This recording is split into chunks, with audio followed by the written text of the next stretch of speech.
This video contains spoilers.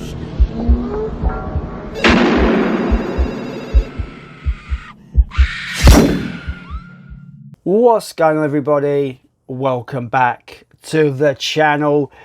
Today we are going to be continuing my horror season series leading up to Halloween. I recently went and saw Scream for its 25th anniversary on the big screen, which was a great experience to revisit that film after a good 5 or so years of me actually watching that film, and it gave me a brand new appreciation for it. So it was a really good experience. Made me actually want to revisit the rest of the franchise, and obviously as it leads into the new Scream film coming out in January, I thought it'd be a good idea to rewatch those movies and give you an actual ranking of them. So yeah, without further ado, let's rank the Scream franchise.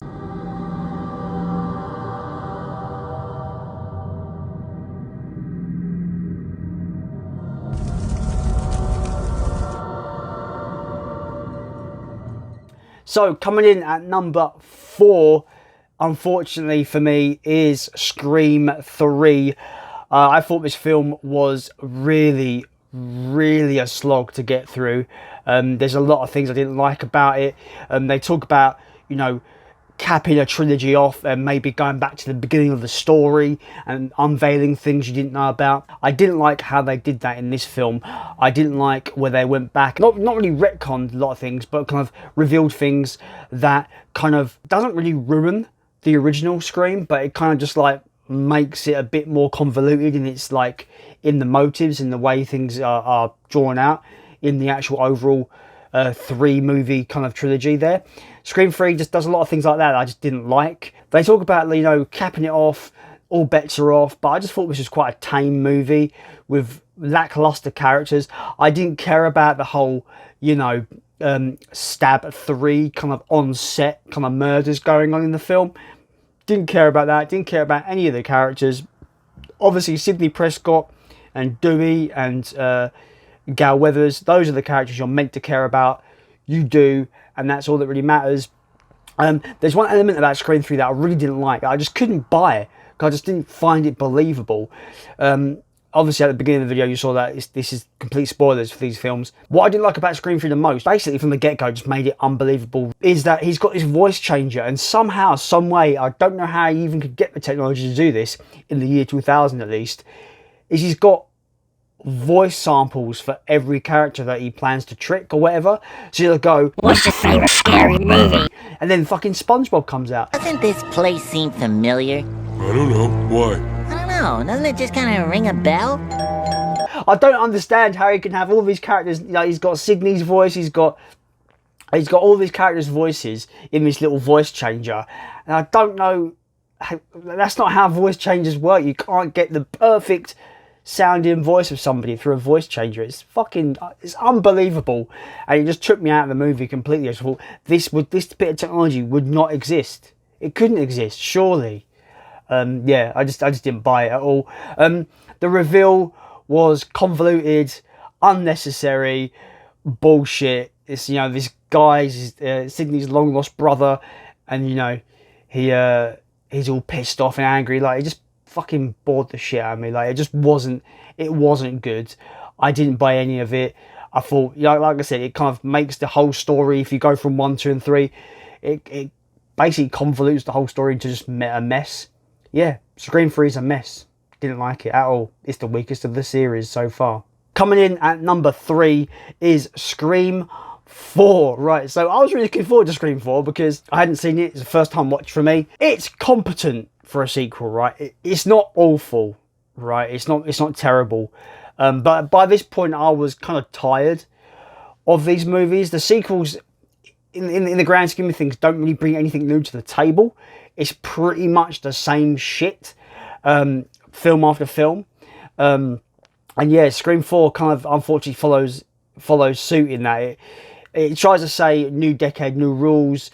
You know, they try to talk about reboots and the reboot formula and the rules of reboots, and it just got tiresome. And the whole motive and reveal of the killers, because there's always going to be more than one, isn't there, I suppose. But yeah, the reveal is so uninspiring. You just don't give a fuck about this person and why she's doing it, and it's just the typical, you know, jealous family member, doing it, and I'm just like, this is just shit. The reveal, the whole last, little portion of the movie, the last 20 minutes or so, are so uninspiring when it concerns the mystery aspect of this movie and revealing the killer and revealing their motive. It was just uninspiring completely. It wasn't as bad as Scream 3. Scream 3 made the whole process convoluted and stupid.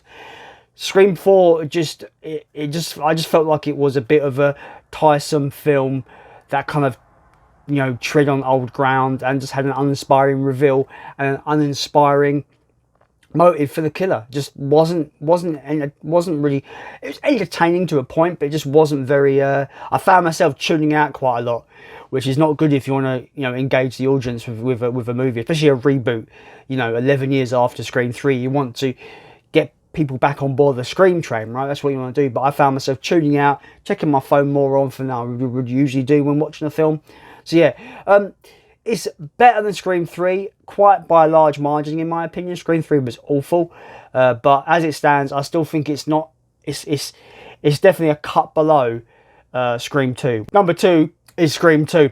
I really enjoyed Scream 2 on a rewatch. I feel it's a very, very competently made, very decent follow-up to the original Scream. I liked where the story went.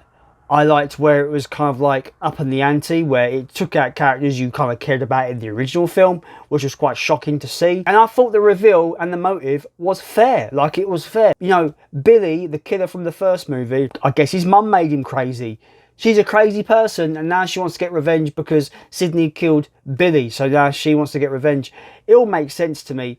It's probably a trope we've seen quite a lot in these kind of like murder mystery kind of things going on. Oh, you killed my boy, I'll kill you kind of thing. But I think in the grand scheme of things for this story, I think it worked. And I had a good time with Scream 2. I thought it was really competently made.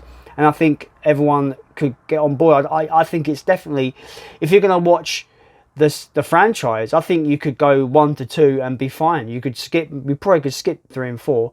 Even though 4 is pretty entertaining for what it is, definitely skip 3. 3 is awful. But yeah, Scream 2, a worthwhile sequel to the original Scream, in my opinion. Obviously, we're gonna get to my number 1, but yeah, it's a good sequel. It's okay. It does things fairly decently.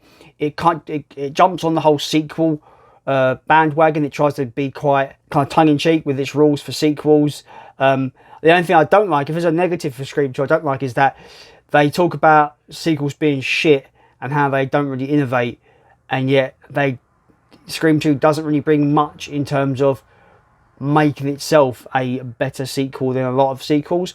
It's a good sequel though. Number 1, we're going to get into the last bit, is obviously the original 1996 Scream. Watching this on the big screen for me has really made me appreciate this film more. I think it's a genuine masterpiece when it concerns the slasher genre. I think it's engaging from start to finish.